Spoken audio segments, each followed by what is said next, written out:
شمبابا وبرونا وروخذ قدش العلمين آمين. قالت مكرستا دبهرة من مدنخا قرياتي ومن البانوتا من كتابة قديشة ومن بوشاقي وتشعيات تآوهات قديشة تعيت مدنخا وكل ملباني تعيتات شليخاية تي ولاية.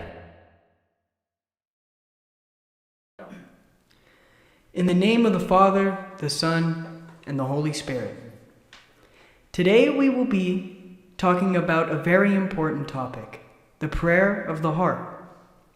The most normal form of unceasing prayer in our Church of the East Orthodox faith is the Jesus Christ prayer, called the prayer of heart. The words of the prayer are, Lord Jesus Christ, Son of God, have mercy on me, a sinner. In the 1 Thessalonica chapter 5, verse 17, you will find that St. Paul is urging the Christians to pray without ceasing. In his letter to Rome, Romans chapter 12, verse 12, you will find he says, be in constant prayer. First of all, it is centered on the name of Jesus because this is the name given to the Lord by God himself. Luke, the 1st chapter, verse 31. The name which is above every name. All prayer for Christians must be performed in the name of Jesus. If you ask anything in my name, I will do it.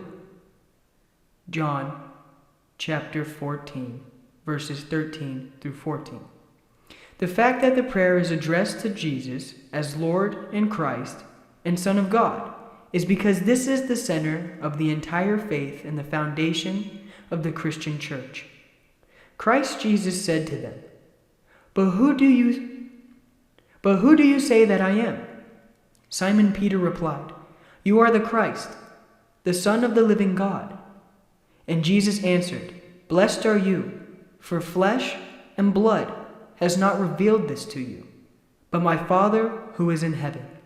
No one can say Jesus is Lord except by the Holy Spirit. 1 Corinthians chapter 12, verse 3. Every tongue should confess that Jesus Christ is Lord to the glory of the God, our Father. Philippians chapter 2, verse 11. The Jesus prayer is rooted in the name of the Lord. In the scriptures, the power and glory of the name was to place oneself in his presence. Jesus, whose name in Hebrew means God saves, is the living word addressed to humanity. Jesus is the final name of God. Jesus is the name which is above all other names. And it is written that all beings should bend knee at the name of Jesus. In this name, devils are casted out, prayers are answered, and the lame are healed. The words of the Jesus prayer are themselves based on scripture text.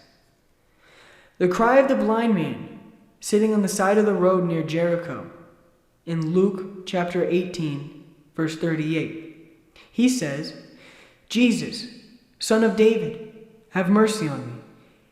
Also in Luke chapter 17, verse 13, the 10 lepers who called to him saying, Jesus, Master, take pity on us.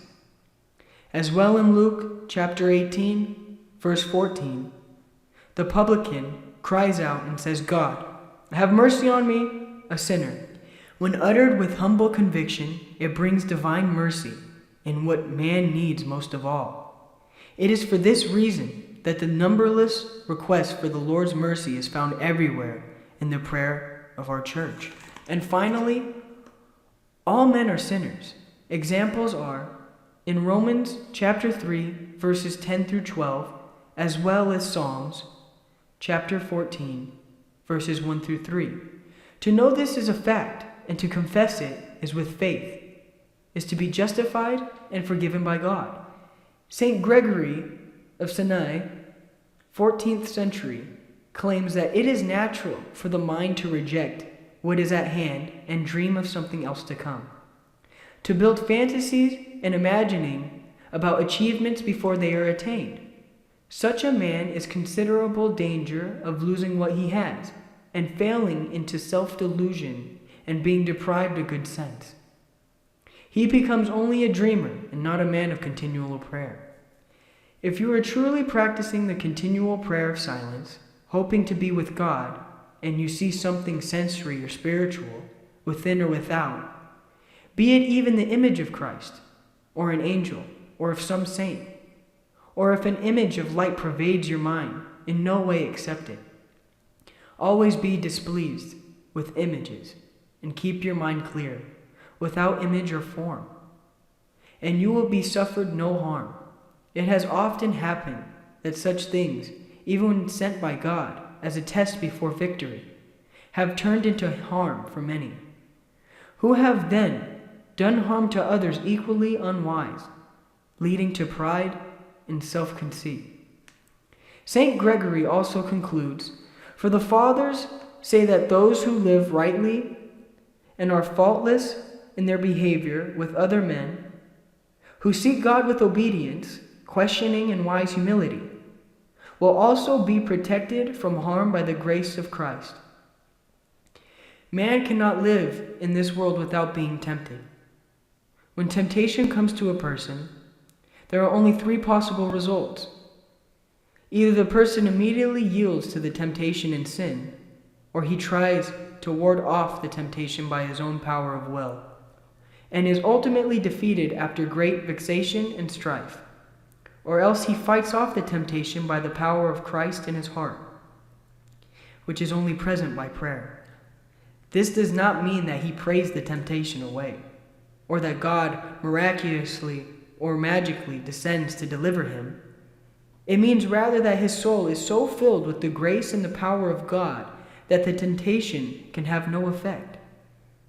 It is in this sense that the Apostle John has written. Also in the first letter of John, chapter 3, verses 8 through 10, you will find, "He who sins is of the devil. The reason the Son of God appeared was to destroy the works of the devil. No one born of God commits sins, for God's nature abides in him, and he cannot sin, for he is born of God. By this may be seen who are children of God, and who are children of the devil.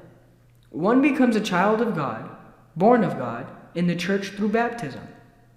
One continues as a child of God and does not sin only by continual prayer. The remembrance of God, the abiding in him, the calling upon his name without ceasing in the soul. Lord Jesus Christ, Son of God, have mercy on me, a sinner. In the name of the Father, the Son, and the Holy Spirit, from everlasting to everlasting. Amen.